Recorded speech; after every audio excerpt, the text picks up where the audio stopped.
though. Yes. It feels so much better. Adam and Dan, unrelated, Jackson's talking. Hey, Daniel. Hi, Adam. How you going? You know. I don't, which is why I asked how you going. Forwards. How are you? Good. Good. We're doing a morning podcast, which is something we don't normally do. So if we sound more Sleepy? or morning-ish, I don't know. Is there an adjective to describe the morning? Fresher. If we sound fresher, More fresh. that's why. More fresh. If Fresh. we sound morning-esque. If we sound morning-esque or have badder breath into your ears, maybe that's it. This is, so people get to experience what it's like to wake up next to not just one of us, but both of us. I hope you get to listen to this like first thing in the morning as well to really complete the experience. So, Your alarm goes off, headphones go in, and then our dulcet tones. Oh, hey, baby. Yeah. Sorry, did I wake you up there with my flatulence? Oh.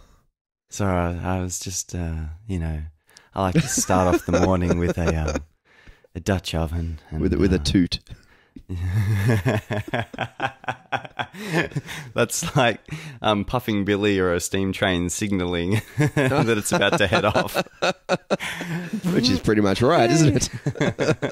Right. You know how guys Well, what do I know how? You know how like you do a fart and just goes a little too far and you're not sure what's happened, or you gambled and you lost. Sorry. That's all right. You know how like men wake up with like morning glories? Is there an equivalent for women? I've never heard. Oh, Yeah. whoa! You've blown my mind. Morning wood. Yeah. Do women have morning wood? Morning Or the has equivalent? arisen. Like they just wake up and they're like dribbling everywhere. Ah. See, one I guess consoling thing about doing this show is that every now and then I'll feel like I'm not the most gross or Well, I'm sorry. Didn't you you coined the phrase "dropping clots" last episode? So I didn't coin it. I shared it. And I remembered the context in which Cape Girl said that phrase. Right. I think she had a headache or something, and I was like, "Oh, what's wrong?" And she's like, "Dropping clots." Sorry, that is not what she actually sounds that's like. how she sounds as well. Wow. I'm glad you told me the context because that makes it all clearer now. Yeah. It doesn't sound as weird, I guess. No, definitely not because you had a headache. So Yeah. that makes it all right.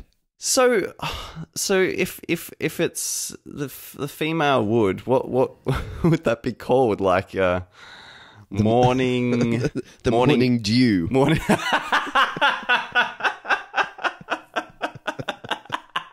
I think I could probably copyright that. And Cat Stevens could sing a song about it too. Sorry, I've forgotten his Islamic name. Yusuf Islam. Right. You uncultured swine. Well, he's got Islam as a second name. That's, I know. It's a like bit of it's cop-out. quite overt, isn't it? It's like, you turn to God and call yourself, now I'm going to be Johnny Christian. Oh, so is that nothing like calling my... Oh, okay, yep. Absolutely. No, I'm sure it's nothing to do with that. I'm sure it's a fairly common name. And Or Christian Bale. oh my gosh, or just Batman. I'm turning to God and I'm going to become Batman. So it was an interesting decision for us to decide to record in the morning, purely because last night you and I were standing out in the streets being hooligans at about 1 a.m. Yeah. And here we are at It's not quite morning anymore. It's not quite morning. This is a brunch episode. That's a good way to put it. That's right. It was going to be a morning episode, but I just couldn't get the sleep out of my eyes. And the glory would down. using ropes, using... You're just having to sit in front of your desk, not underneath it. That's right. That's right. But last night we played a gig with Yoshitoro and at Bar Open. Wonderful stuff. Yep. And, very hot. Very hot. It was very hot. They needed to open the roof. It was upstairs, and you know, science tells us that heat rises. But then, a lot of venues we play at have this where they'll light us because we're rock stars, but because they're like not, you know, Rod Laver Arena or something, the lights are a good 1.5 feet away from our faces. So besides the natural temperature was also the directional light temperature on our faces at all times. So we were swimming. We were swimming in a pool of sweat and music. Yeah, or as I like to call it, evening dew. Oh, very good. Very. It's a bit similar to my comment, my morning dew quote, though. So is it? I'm gonna have to sue you. Sorry, that was completely unintentional. Oh well, look. You'll have to prove that in court. Well, as we were down in the cooler climes of downstairs at this bar, we were seated across from a female lavatory, or the entry to one at least, which is all I need. And and myself being the comedian that I am, said to the group, hey, everybody, I should, you know, this is a good place to stand around, hang around and pick up, right? You know, out the front of the ladies' toilets, plenty of ladies there. Hey. Yeah, good ratio, men to women there. That's right. And it's pretty easy to fend off the other men, you know, that's the place that you've got to hold, just the doorway. You've got the prime real estate. And was it you that suggested, hey, do you want to take a photo in front of that place, in front of the door? I did. That classic, you know, hand on the door. Hand against the wall, leaning against the wall with your hand against the wall, like to say, "Hey, ladies, baby, hey, where you going?" That's right. But we didn't want anyone. We didn't actually want anyone there. We just wanted Daniel kind of trying to basically chat up the women's toilet door. Yeah, we thought that would be a good photo. But then an actual real lady started walking towards our operation. It was such bad timing because Daniel had just put his hand on the door and I was just bringing the phone up to take the photo as this girl came along, and she regarded us both, and she must have been a bit freaked out. So Adam, in his wisdom, tried to you know, alleviate the tension. Yes, smooth the situation over by. Well, I just thought maybe if she knew what was happening, she'd be calmer. So I said, do you want to get in the photo and have Daniel leer at you? It'd be funny. And she said no. I didn't understand. So Crazy I was like, lady. no, go, it'd be great. Girl, get in there, have Daniel leer at you while you're about to go to the bathroom. And for some reason she said, no, I just want to go to the bathroom. She wasn't into it at all. What a weirdo. What the hell? And so that was a bit awkward. And she almost watched us perform, but she was probably like, it's those bathroom freaks. Want to look at me weeing or something. We lost a fan that night. We lost a fan that we never had. A potential fan. Yes. Lost a potential fan. And the photo didn't even look any good either, which was a shame. Oh, it was a lose-lose situation. It really was. We need to plan our sexually deviant photography projects. Maybe if I better before we start. Yeah, maybe perhaps if we take a mannequin or something along instead, so we don't have to deal with humans. Yes. Well, I mean, that's a great idea. What? You could just do that for everything, though. For every photo I ever have taken of me. Every relationship you have as well. What do you mean? Well, just use a mannequin. Oh, it's like the never-ending relationship. That's right. They don't talk back. You can put them in any position. Yeah. What do you mean? I think that's... What do you mean? They've got joints that can move, so you can, you know... Oh, so they could be seated or standing in the kitchen. That's it. Or seated in the kitchen. You could move their hands to make you a steak as well. They could cut up my spaghetti. And they could help me pick my nose and wouldn't complain. Oh, that's right. That's right. They could slightly weird things. I was going to say they could eat it as well, but that's the one thing they can't do. No, I'm going to have to eat it for them. That's right. But it'd be nice because it'd be off their fingers, so it'd be quite romantic. Yeah, and any time as I'm walking down the street with them, I could have them on a skateboard if I wanted to get fancy. But I could have her slap my ass, and I'd be like, oh, not in public. There are all these people in public. Public people. Yeah. Look at them. They're all staring at us. Yeah, it's just because of the ass slap and nothing else. Yeah, let's go back to my place. Yeah, you do. Yeah, you do. Don't worry, I'll put on the aircon so you don't melt. I'm a charmer. Oh, you're considerate. You're definitely considerate. I am. And I could put different wigs on them so I could have a different colour hair.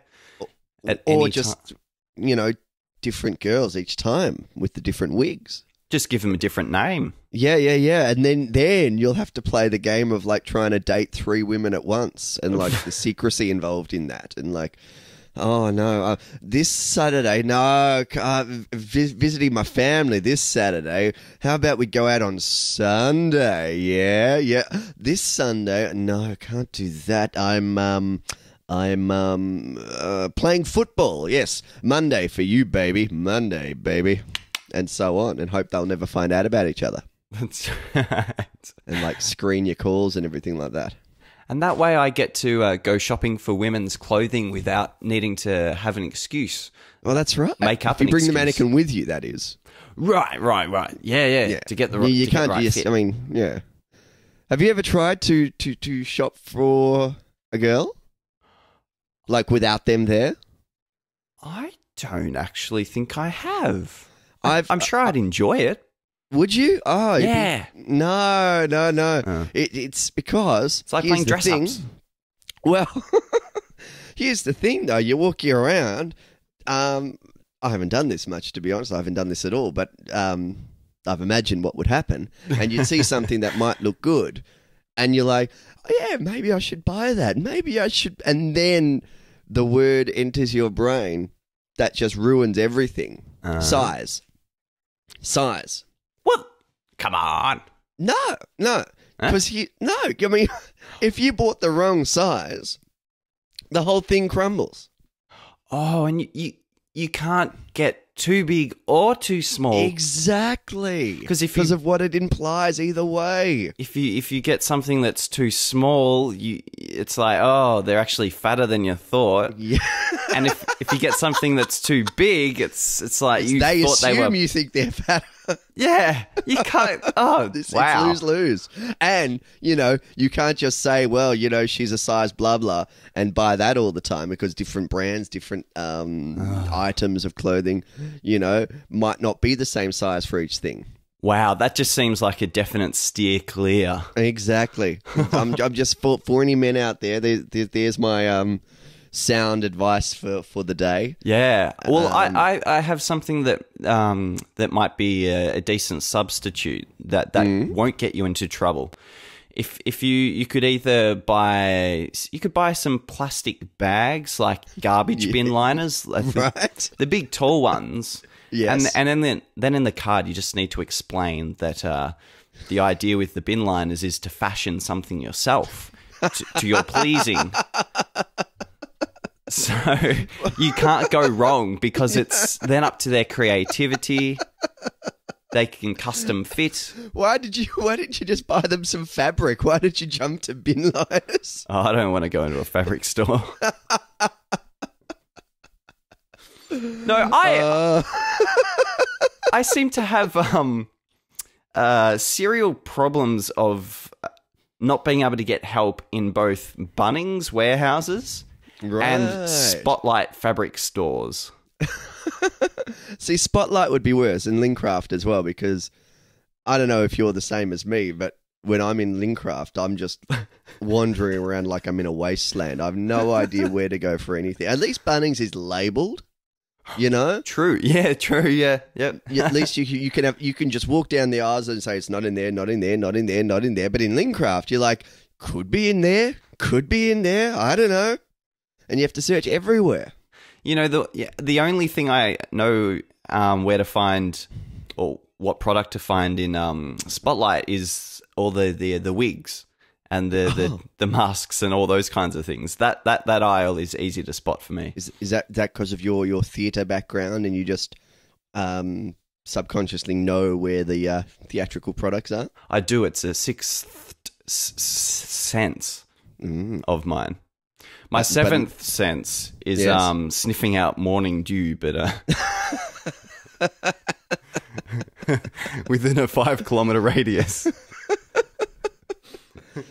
Morning has broke. I started that too high. Morning has broken. There we go. That's better. Like the first. No. We've got no. It's too early. No, I do, but I don't want to top you with your graphic comments. I see. What were you about to say, Adam? Hit me. I don't know. I've got like chlamydia. It's terrible. I've got like Murphy's Law when it comes to shop assistance. Like everything that goes wrong will go wrong. Well, I guess it's not Murphy's Law, is it? It's just dumb luck. But like anytime I've got no interest at all in being asked for help, they're the first people to like jump on me. But on the very, very rare occasions where I actually wouldn't mind having a chat, I'm like walking around very obviously, you know, going, oh, this one or this, and they're just like chatting to their friends and stuff like that. And I'm too much of a pussy, don't you? Say, excuse me, come over here and tell me which shirt looks better. So I just kind of leave the shop. Sad and depressed. But I stopped. I'd remembered this after I'd forgotten about it. In Malaysia, it's so freaky. I would, if anyone's planning on going to Malaysia anytime soon, it's just insane. Because if you go into like normal shops, because you got markets and shit, but if you go into the normal shops where you can buy clothes, everything's really expensive. But what happens is you'll get a stalker. Like they won't just like hang about watching you. They will follow you with about 2 meters distance. What?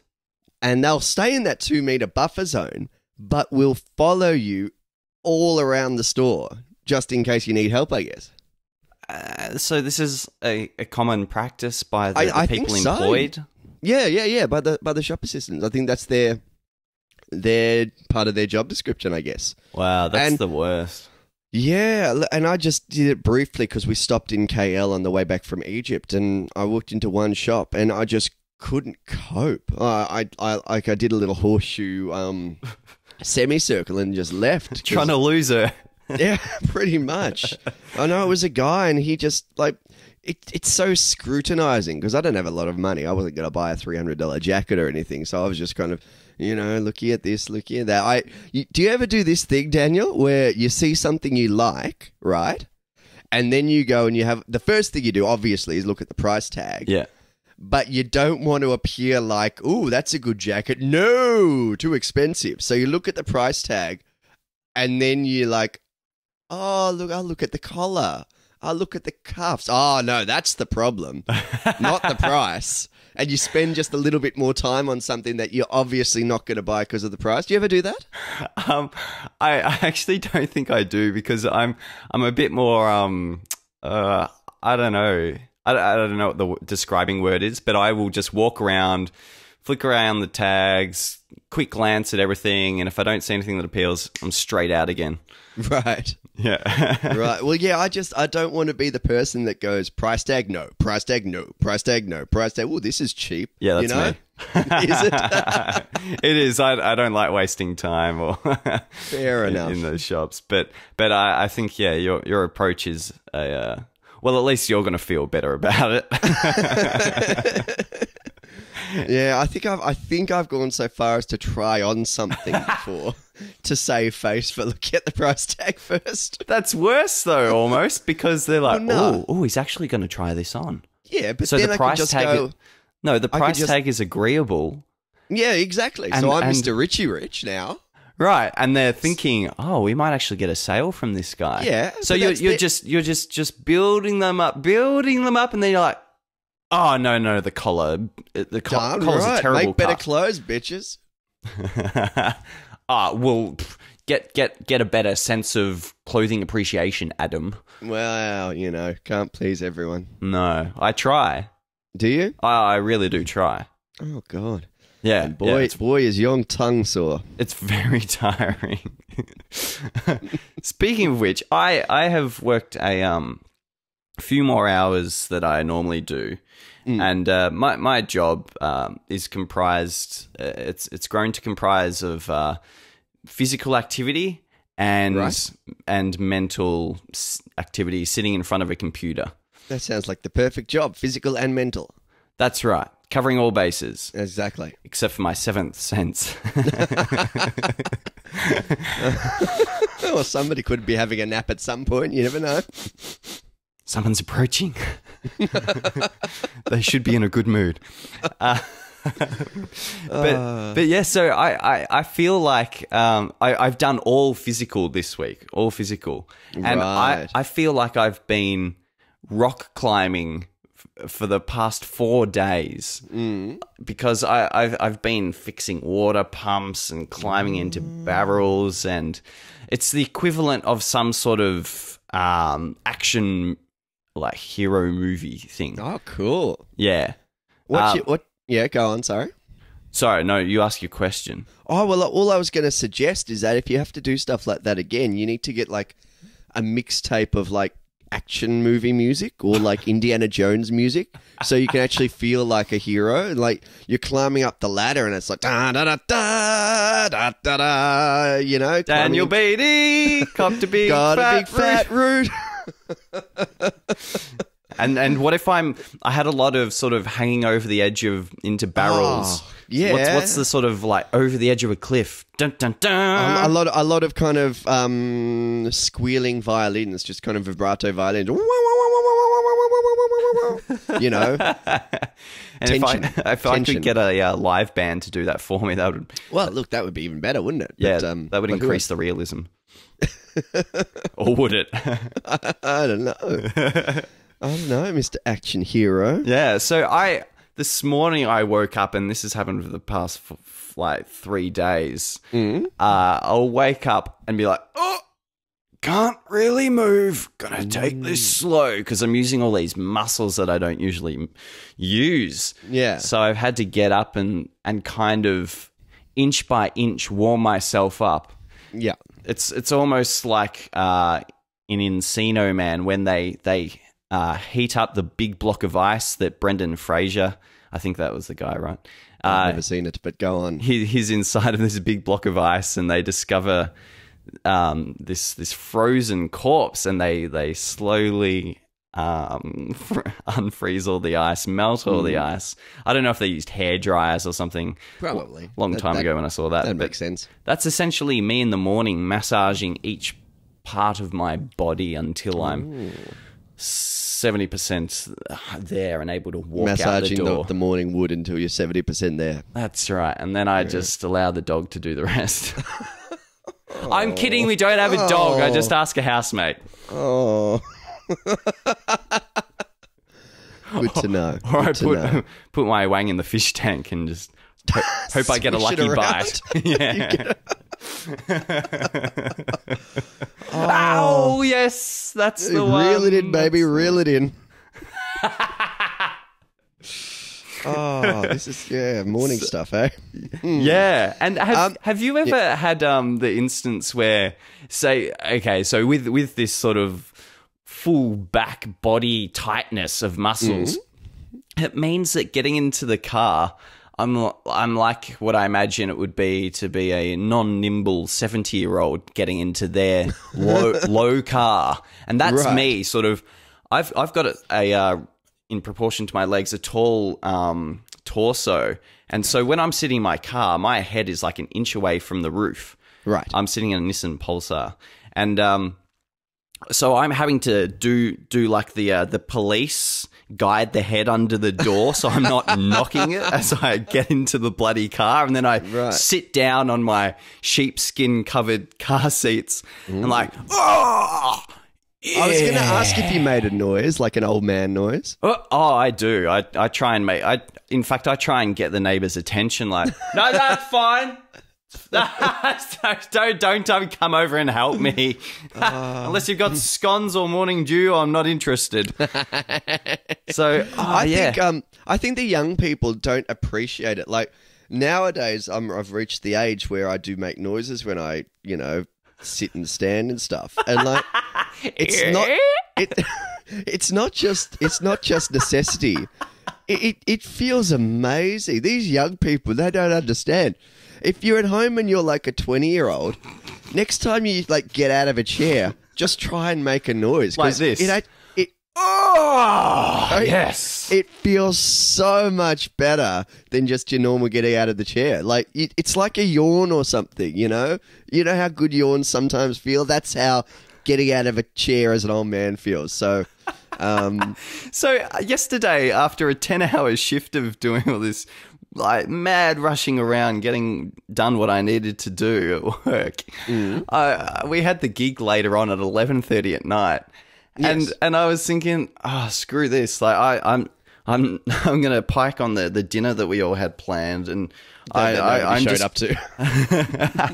I think it was dinner for one at the end, but it was. I had dinner.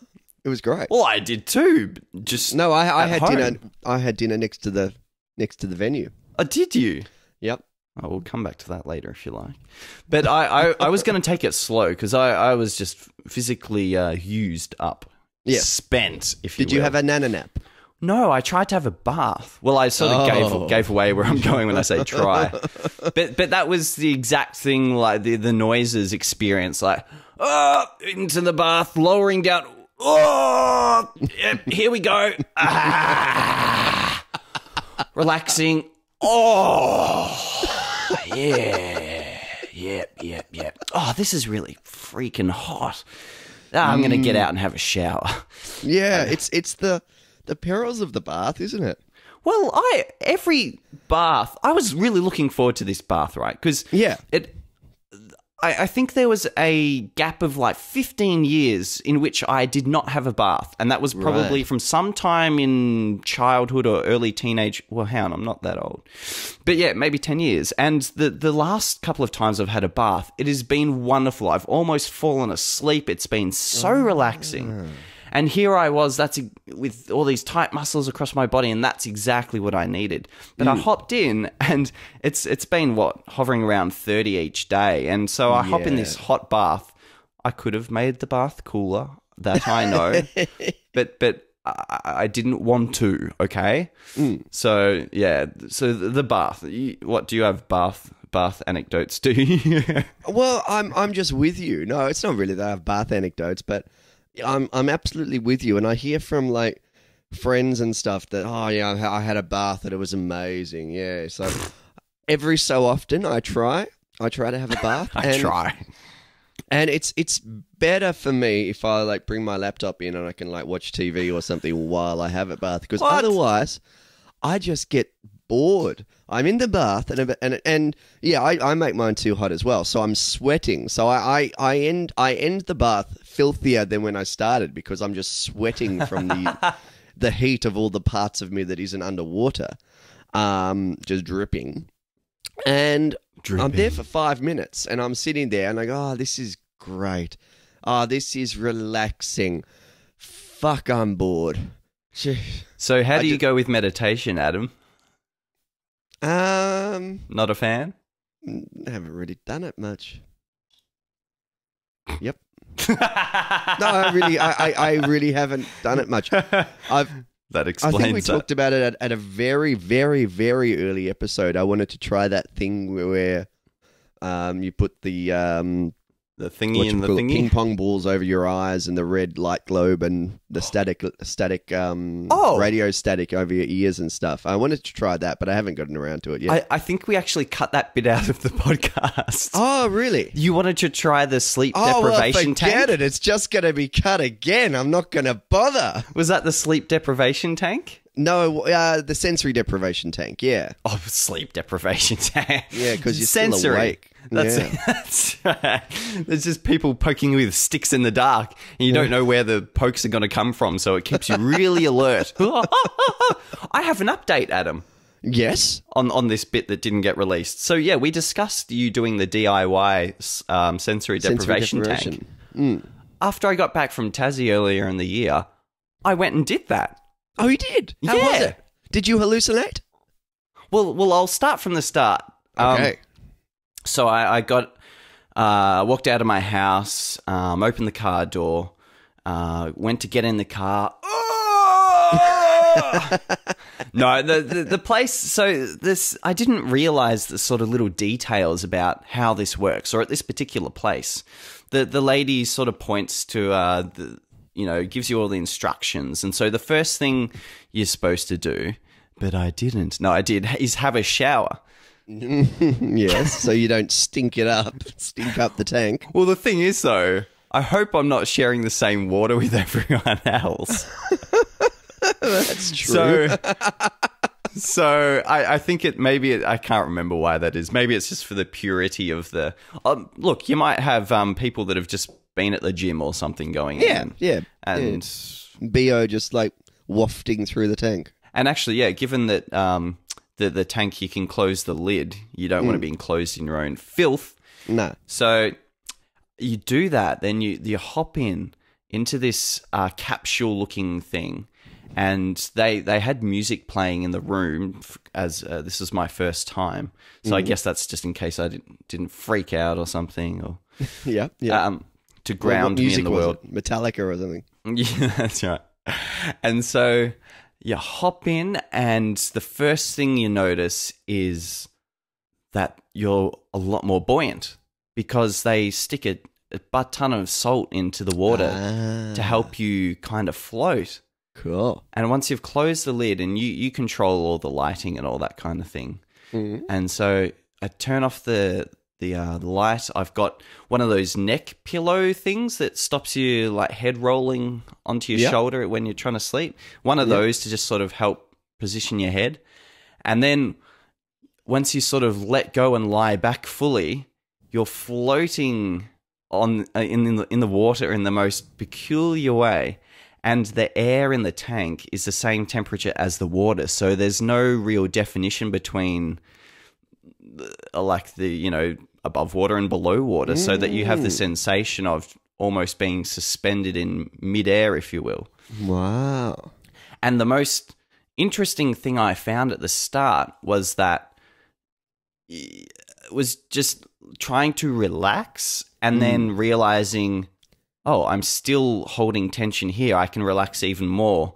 And just trying to get to the point where you're every muscle in your body is totally relaxed. And Sounds amazing. Yeah, it was really trippy sensation. It was just bizarre because I don't know, I've never had that sensation before. I haven't been to space or anything. And why not, man? God. Lazy. Yeah, it's hard to organize. But I found that I don't know if you might find this interesting, but I found that my hips sort of sat at the lowest point. So as a man, childbearing hips of the physical. That's right. So yeah, that was interesting, and I think I sort of fell into like a half sleep at some point. But some people use it for meditation and that kind of thing because it's like a peaceful environment. There's no sort of stresses of like, I'm sitting doing this meditation, my ass is sore, or I'm not able to sit straight, that kind of thing. But you can hallucinate from it though, right? Oh, I'm sure sure you can, but I didn't. That's why I didn't want to say at the start. But because the theory behind it is you're blocking all your senses, so then your brain has to kind of make its own stimulus. Right. Well, that was actually one of the perhaps disappointing things was that I could still, well, apart from having the music right, they suggest that you put in these earplugs, right? Just to, I don't know, stop the salty water getting in, I guess. And I found all that quite distracting because, you know, the earplugs were coming out, and so I wasn't able to achieve a completely sort of serene whatever. Yeah, I see. Insert word here. So experience.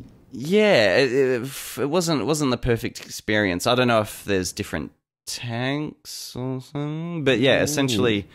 Yeah, I definitely had my thoughts with me as well as my brain's going, thinking about, I feel like sort of weightless, and I feel like, I wonder like how long I've been here and all that kind of thing. But that comes down to the meditation side. But it was a good experience? I think it's something that everyone should at least try.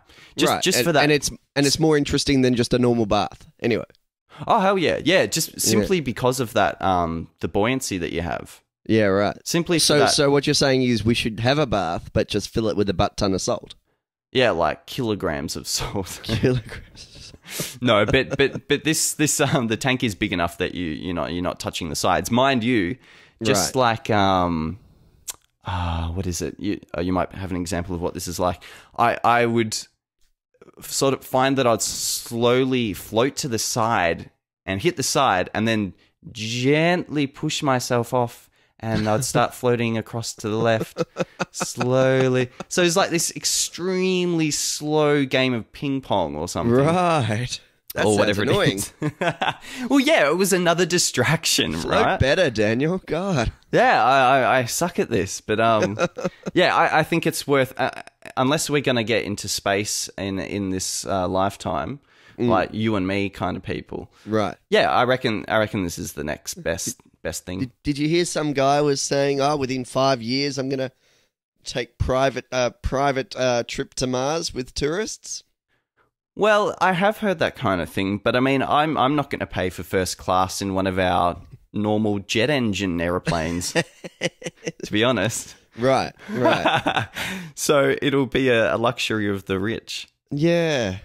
It's a funny thing that, like, just the difference between, like, business class and economy class. I had no idea how expensive first class was. Isn't it like 10 or 20 grand?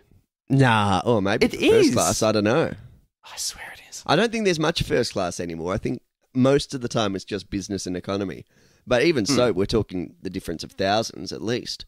Yeah. But, like, it's so relative because I've been on so many now over the last couple of months, 14-hour flights. Right. And, like, I mean, you would never, I would never pay thousands of dollars more to get a comfier bed in a hotel.